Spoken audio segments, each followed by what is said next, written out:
How did you get your start in music, or why did you decide to start singing, and when did you start to sing? Well, I used to be a competitive figure skater up until the age of 16. I did that for about 14 years.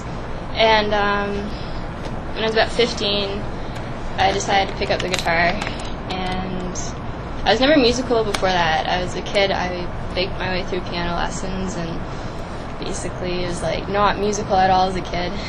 And once I quit figure skating because of an injury, I kind of took on music more full time, basically. And I didn't start singing until I was about 15. And I just, when my parents were out and I was home by myself, I would sing like Weezer and Green Day at the top of my lungs, and like, I don't know if this is good or not, but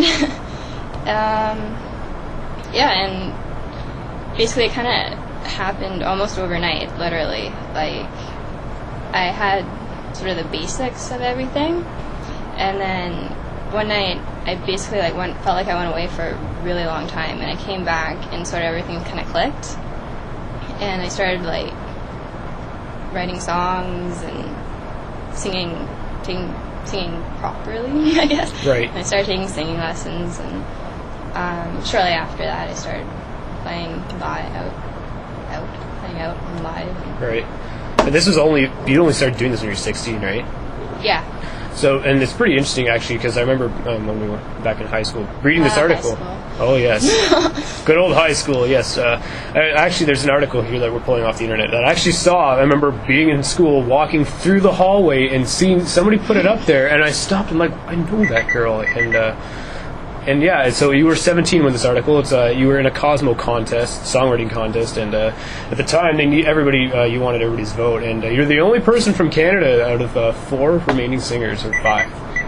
And pretty interesting article actually. You talk about being a Canuck and being Canadian, and MySpace is pretty popular at the time. Tell me how your career how you've evolved since 16. I mean, it's only been like 5-6 years ago now, I guess. So feels like forever.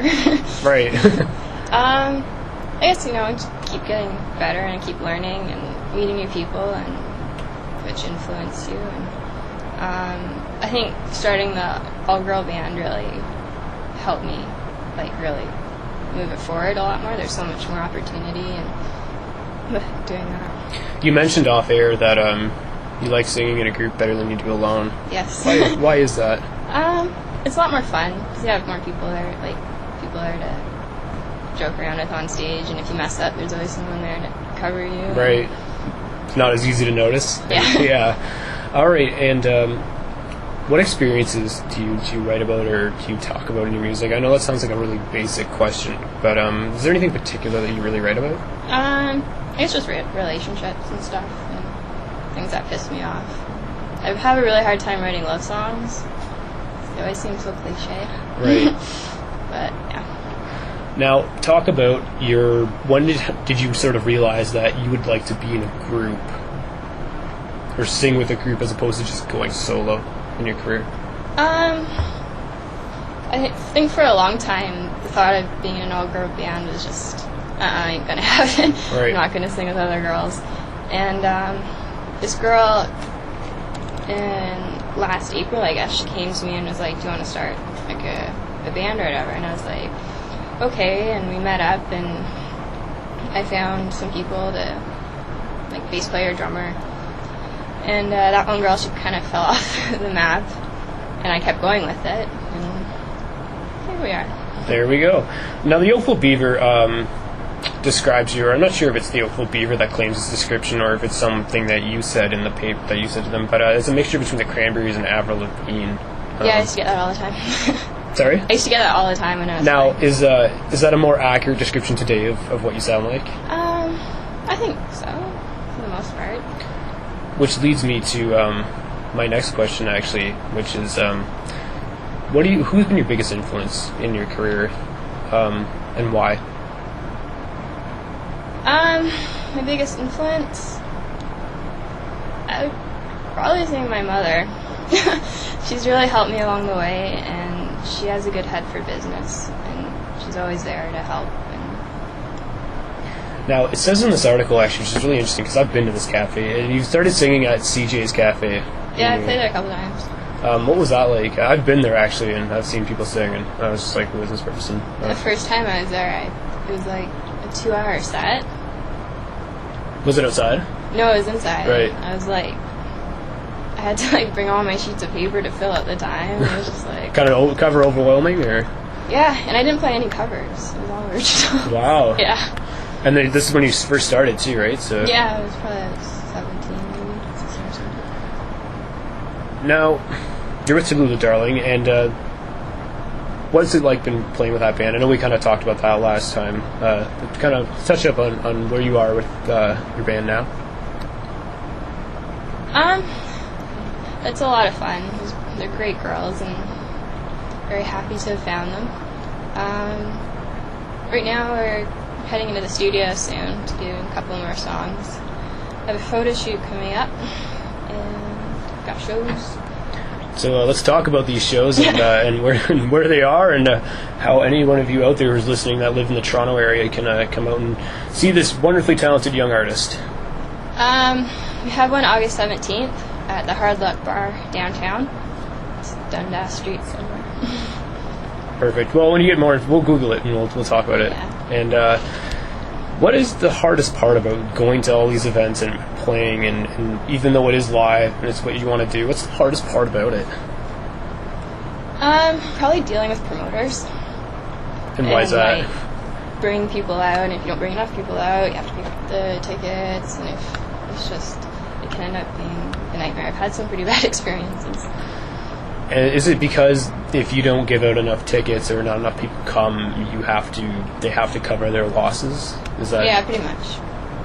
And is there one place in particular that you've had a really, really, I don't want to say a rough time, but just been like it wasn't a place that you had a good experience at? There's one show downtown we did, and basically the drummer's monitor kind of blew out, and so like there's just like huge like whatever. All right. And we had to like stop for like 10 minutes, and she didn't have a monitor after, so she couldn't hear anything. Just a disaster, disaster pretty much. There's not like technical stuff that one. Yeah. And let's focus a little bit more about yourself here on the show. Yes. Now, your goal is to become a recording artist, and this is what I'm reading off of this age-old article here. 17. The Yes. mind of a 17-year-old girl. What was it like? I gotta ask, actually, did they come to you and find you, or did you go to them and tell them, like, you need this promotion kind of thing for this Cosmo contest, or did they kind of come to you and say, look, we found you, like, you're awesome, I saw you at CJ's, so, like, we gotta write an article on this girl? No. We went to them and we're like, just kind of mentioned it or whatever. There you go, that's how it's done, right? Yeah. Now, were you nervous when they came to you? Not really. I don't think so. I don't remember. Did they do the photo? Where was the photo taken, actually? I was really curious. That was like, just down the street from my house. So just like that ravine area there? You know that lake down there? Yeah. Yeah. Really? Yeah. I saw it, and I was always like, I wonder where that is. Yep. Very, very interesting. Now, what else have you done individually that we should know about? You were on Coach Go TV. Yeah, in a song. We did in a song. And how was that? It was fun. I was so nervous because it was my first TV interview. What was that experience like, being on TV? Now, they have to position you, and you have to look at certain things, and there was a crowd, I'm assuming, so... No, there's no crowd. No crowd, so was that maybe it a little easier on you? Yeah, probably. It was just totally different from what I was used to. What do you take from that experience? Just knowing that it's not as scary as I think it is. All right. Now, your goal for yourself, and I've asked you this as a band, obviously, and obviously the goal is to get big. Like, I think that's the goal for most artists. But for you yourself personally, what is your goal, your musical goal? I like to do a lot more songwriting, like writing for other people or that kind of thing. And I have to ask, you decided to not go to university and just focus on your career. Yeah. How big of a decision was that in terms of telling your parents, this is what I want to do most? And while everybody, because it does mention in the article here that, everybody's going to university, going to college, trying to figure out their own lives, and here you are taking a big, which is obviously a big risk, to decide to just focus on your career. What was that discussion like with your parents? I My parents were totally for it. Parents were like, go be a rock star, you don't need school. And so, I never, like, when I was graduating, I never looked into school. Like, you always knew that school. this was kind of it for you? Yeah, I think so. It was just sort of, you know, take a gamble, and it's like... You only live once, right? So, yeah. Exactly.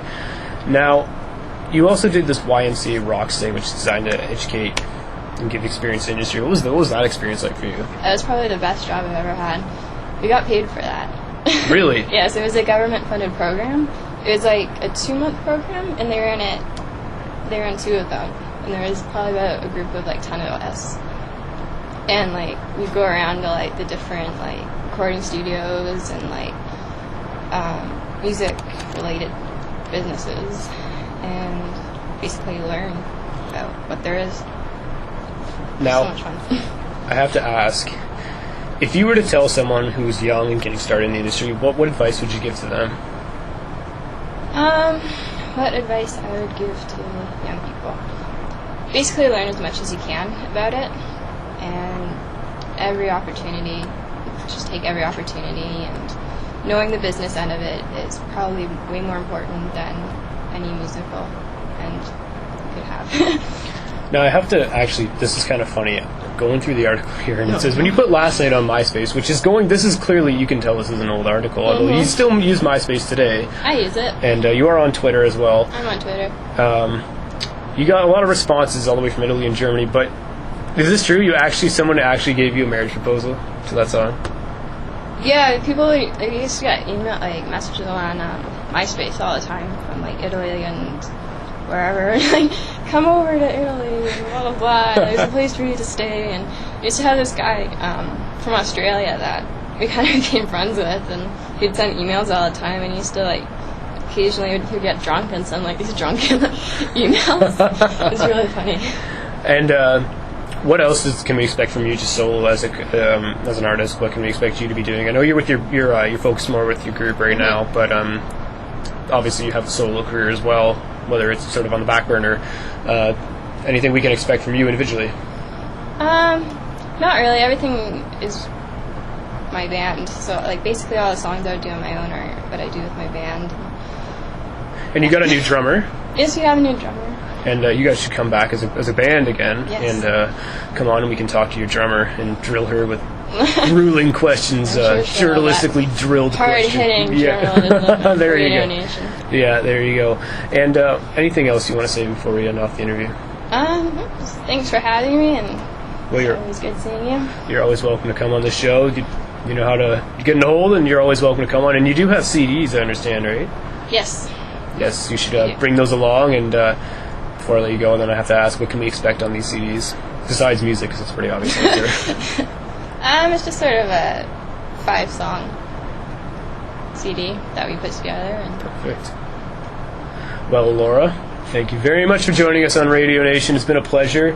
And if you're just listening right now, we just interviewed Elora Taylor, lead singer of Tallulah Darling. You can find all their stuff on MySpace, Facebook, Twitter. You're probably the most social network active group I of all the bands I've ever met. I have a lot of time on my hands. Yes, well, that is a key thing. I've never seen another band. Do you manage all the accounts yourself? Yes, I do. For your band and yourself? Yeah. And what do the rest of the band members think about that? You know, they just let you do your own thing? Just like, I'm going to promote the hell out of this. Yeah, they help out too. They don't tweet at all. None of them do any of that. I don't think they know how. YouTube. Yes, YouTube is good for artists. Unfortunately for me, you can just see a picture. You should get a film and film the show one day. It'd be pretty sweet. Mm-hmm. But so I guess I got to ask one more thing. What has been the most, other than YouTube, what social networking tool has been most effective for you as an artist? Probably MySpace. And why so? It's just easy to connect to a lot of people, and I think YouTube's sort of where MySpace used to be at, where everyone just knows everybody kind of thing. And from MySpace, have you met anybody weird? Have you ever actually met your fans from MySpace in person, and or someone come up to you and say, I saw you on MySpace? No, I just get people sending me emails. From Australia? Yes. Well, Elora, thanks a lot for joining us. Thanks a lot for taking the time on your night Thanks for having me.